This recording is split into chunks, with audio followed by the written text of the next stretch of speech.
അന്വേഷിച്ചു, ആരെയും കണ്ടില്ല. ആശ്വസിപ്പിക്കുന്നവരുണ്ടോ എന്ന് നോക്കി ആരും ഉണ്ടായിരുന്നില്ല. ഇവിടെ നിങ്ങൾ എന്ത് പറയും? ഞാനുണ്ട് എന്ന് പറയാമോ? എത്ര പേർക്ക് അങ്ങനെ പറയാൻ തോന്നുന്നുണ്ട്? ഈശോയെ ഞാനുണ്ട്, ഞാൻ നിന്നെ ആശ്വസിപ്പിക്കാം, അങ്ങനെ പറയാൻ തോന്നുന്നവർ ഒന്ന് കരമുയർത്തി. അതെ, കണ്ടു, എല്ലാവരും ഞാൻ നിന്നെ ആശ്വസിപ്പിക്കാം. എല്ലാവരും ഒന്ന് കരമുയർത്തിക്കൊണ്ട് ആ ഗെത്സമനിയിൽ വേദനിക്കുന്ന ഈശോ കരയുകയാണ്. എന്നെ ഒന്ന് ആശ്വസിപ്പിക്കാൻ ആരെങ്കിലും ഉണ്ടോ? ഞാനുണ്ട്. എൻ്റെ ഈ വേദനകൾ മുഴുവൻ ഞാൻ അങ്ങയുടെ ആശ്വാസത്തിന് വേണ്ടി സ്വീകരിക്കുന്നു. ഞാനിത് സ്വീകരിക്കുകയും ഇത് അങ്ങയുടെ വേദനയോട് ചേർക്കുകയും ചെയ്യുമ്പോൾ അങ്ങേക്ക് ആശ്വാസം ഉണ്ടാവും. ഒന്ന് സ്തുതിച്ച് പ്രാർത്ഥിക്കാം. നമ്മുടെ ജീവിതത്തിൽ ഇന്നുവരെ ഉണ്ടായിട്ടുള്ള എല്ലാ വേദനകളും, എല്ലാ തിരസ്കരണങ്ങളും, എല്ലാ മുറിവുകളും യേശുവിന്റെ മുറിവിനോട് ചേർത്തുകൊണ്ട് യേശുവേ, യേശുവേ,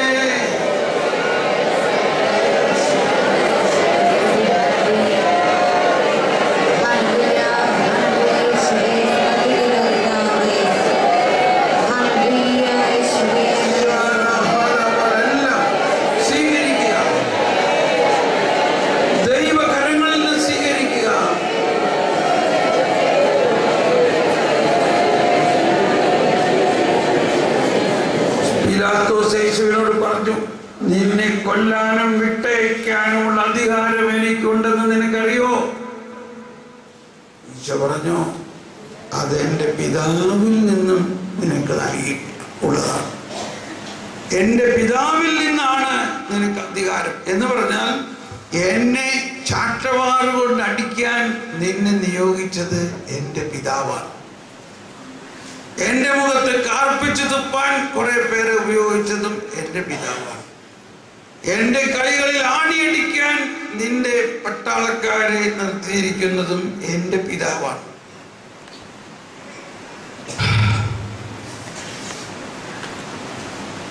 ഈശോ അതാരുടെ കയ്യിൽ നിന്ന് സ്വീകരിച്ചു? പിതാവിന്റെ കയ്യിൽ നിന്ന് സ്വീകരിച്ചപ്പോൾ അത് വലിയ രക്ഷാകര മാർഗമായി. നമ്മൾക്കും ഒരു പീഠ, ഒരു വേദന, ഒരു പീഡനം പിശാചിന്റെ കയ്യിൽ നിന്ന് വേണമെങ്കിൽ സ്വീകരിക്കാം. അത് പിശാചാ. അത് പിശാച് ചെയ്താണെന്ന് പറയുമ്പോൾ നമ്മളത് പിശാചിന്റെ കയ്യിൽ നിന്നും സ്വീകരിക്കും. എന്നാൽ പിശാചിന് ദൈവം അറിയാണ്ട് വല്ലതും ചെയ്യാൻ പറ്റുമോ? പിശാച് എങ്ങനെ ഉണ്ടായി? പിശാച് ആരാ? മാലാഖമാർ പിഴച്ചപ്പോ അല്ലെങ്കിൽ അഹങ്കരിച്ചപ്പോൾ പിശാചായി. മാലാഖമാര് ദൈവത്തിന്റെ സൃഷ്ടിയല്ലേ? അപ്പോൾ പിശാചും വാസ്തവത്തിൽ ദൈവത്തിന്റെ സൃഷ്ടിയാണ്.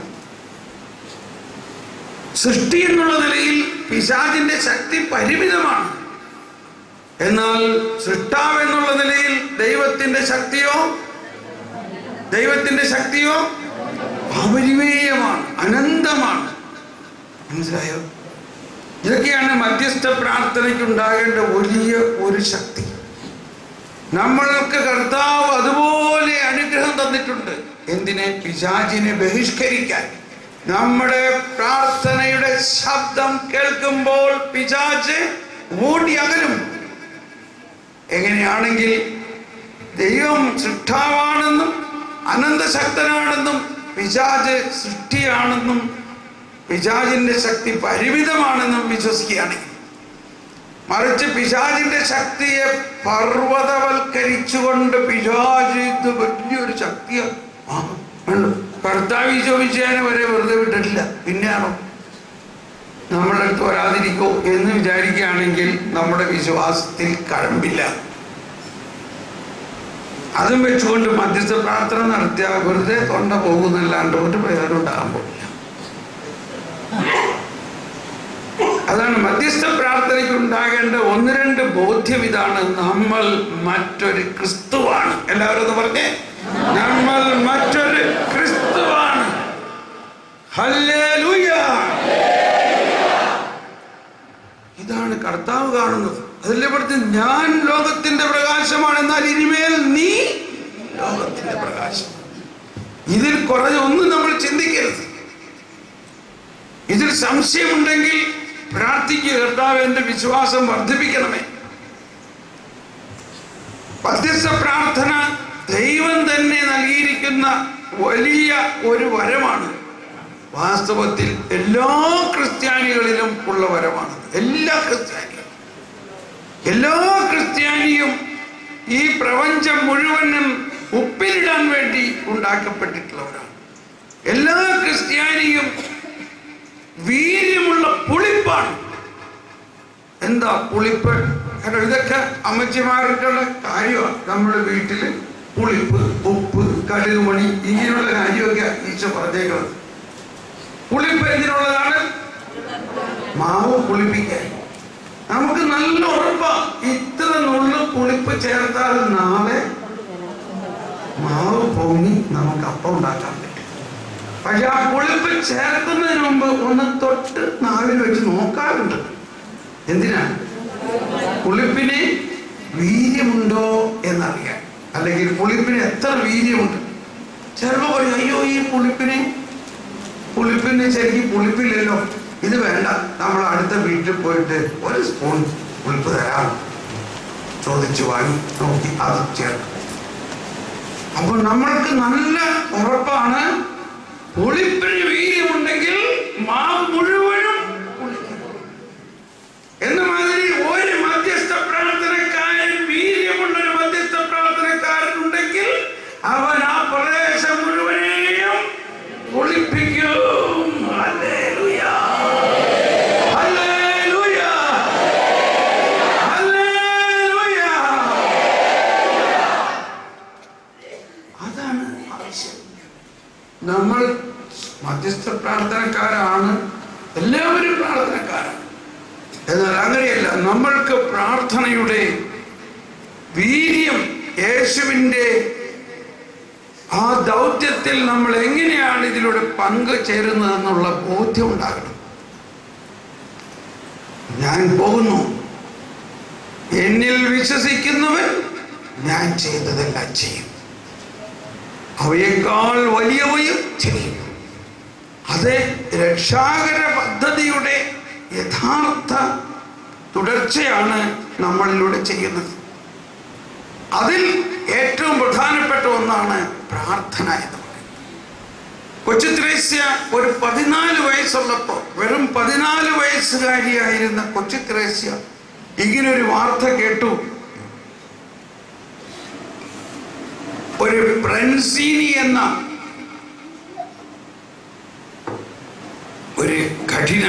ഒരു കൊലപാതകി 3 പേരെ കൊലപ്പെടുത്തി ഫ്രാൻസിനെ മുഴുവനും നടുക്കിയ ഒരു കൊലക്കേസ്. ഫ്രാൻസ് മുഴുവനും ഇയാളെ എതിരാണ്. അങ്ങനെ അവസാനം ഫ്രാൻസിനിയുടെ, ഹെൻറി ഫ്രാൻസിനി എന്ന ആളുടെ വധശിക്ഷ നടപ്പാക്കാൻ പോവുകയാണ്.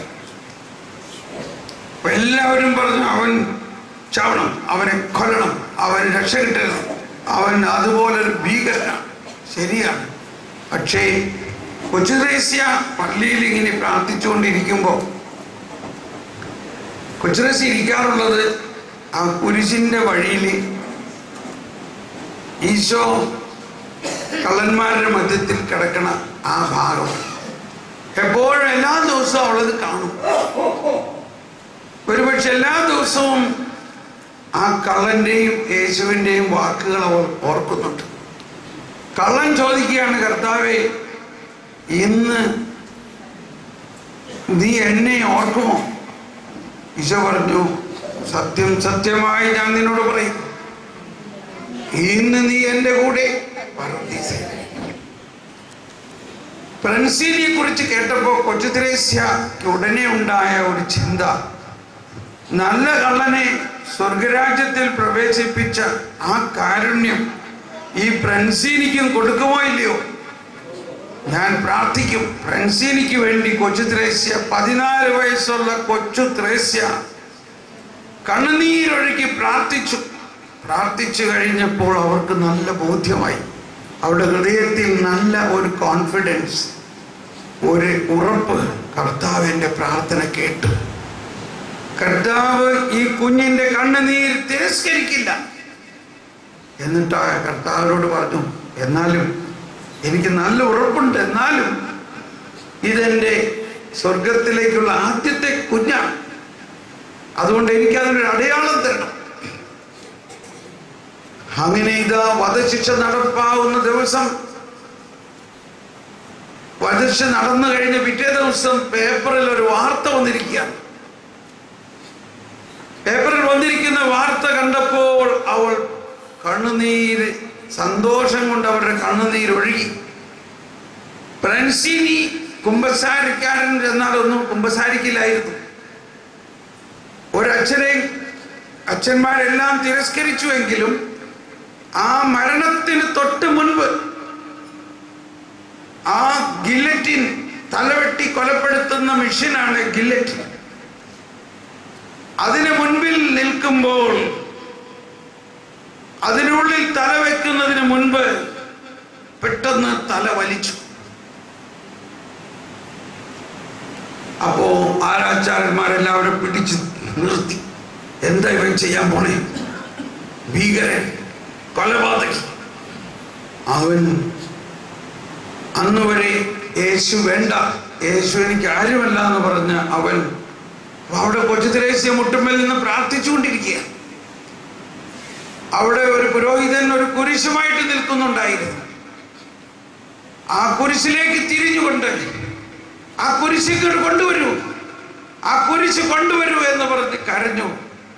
പുരോഹിതൻ ഓടിച്ചെന്നു ആ കുരിശുമായിട്ട് 3 പ്രാവശ്യം ഫ്രാൻസിനി ആ കുരിശ് ഉമ്മ വെച്ചു, കണ്ണുനീർ പൊഴിച്ചു. അപ്പോൾ ഫ്രാൻസിനിയുടെ മാനസാന്തരത്തിന്റെ നിമിഷമായിരുന്നു. ഫ്രാൻസിനിയുടെ ഹൃദയത്തിൽ യേശു സ്പർശിച്ചു. തുടർന്ന് അവൻ തല അകത്ത് വെച്ച് മരിച്ചു. അങ്ങനെ ഫ്രാൻസിനിയെ, വാർത്ത ഇതാണ്, ഫ്രാൻസിനി 3 പ്രാവശ്യം കുരിശ് ചുംബിച്ചുകൊണ്ട് മരിച്ചു. ഇത് കേട്ടിട്ട് കൊച്ചുദേശ പറയണോ, ഈശോയെ നീ 3 പ്രാവശ്യം എന്റെ ഫ്രാൻസിനിയെ ഉമ്മ വെച്ചല്ലോ. ഇതാണ് എന്റെ വിളി. ഞാൻ പ്രാർത്ഥിച്ച് അനേകം ആത്മാക്കളെ സ്വർഗത്തിലേക്ക് കയറ്റും. Praise the Lord. മധ്യസ്ഥ പ്രാർത്ഥനയുടെ പരമപ്രധാനമായ ലക്ഷ്യം ആത്മാക്കളെ നേടുക എന്നുള്ളതാണ്. പക്ഷേ നമ്മുടെ കരിസ്മാറ്റിക് പ്രസ്ഥാനവുമായിട്ട് അനുബന്ധിച്ച് വരുമ്പോൾ ഈ ആത്മാക്കളെ നേടുന്നതിൻ്റെ തന്നെ ഭാഗമായിട്ടാണ് സുവിശേഷ പ്രഘോഷണം. ഇപ്പോൾ ഉള്ള വിശ്വാസികളുടെ നവീകരണം, വിശ്വാസികൾ വിശ്വാസത്തിൽ വളരുന്നതിന് ഇതിനെല്ലാം ആവശ്യമായ പ്രാർത്ഥന നമ്മൾ പ്രാർത്ഥിക്കുമ്പോഴാണ്, മധ്യസ്ഥ പ്രാർത്ഥന ശക്തിപ്പെടുത്തുമ്പോഴാണ് സഭ വളരുന്നത്.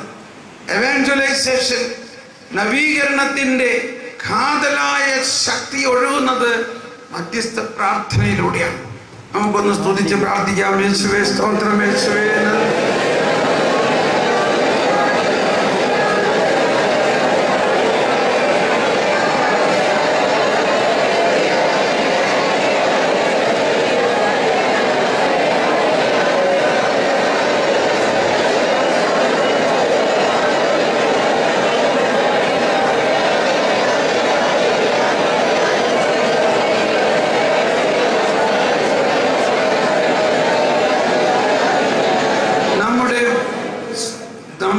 സോണിൽ നിന്ന് വന്നിരിക്കുന്നുവോ ആ സോണിലെ പ്രധാനമായ എല്ലാ കാര്യങ്ങളെയും സമർപ്പിച്ചുകൊണ്ട് അവിടുത്തെ വിശ്വാസികളുടെ അവസ്ഥ, വൈദികരുടെ, സിസ്റ്റേഴ്സിൻ്റെ, സ്കൂളുകളുടെ എല്ലാ മേഖലകളിലേക്ക് ദൈവമേ അങ്ങയുടെ പരിശുദ്ധാത്മാവ് ഒഴുകണേ എന്ന് പ്രാർത്ഥിക്കാമെന്ന് കരങ്ങൾ ഉയർത്തി. യേശുവേ സ്തോത്രം.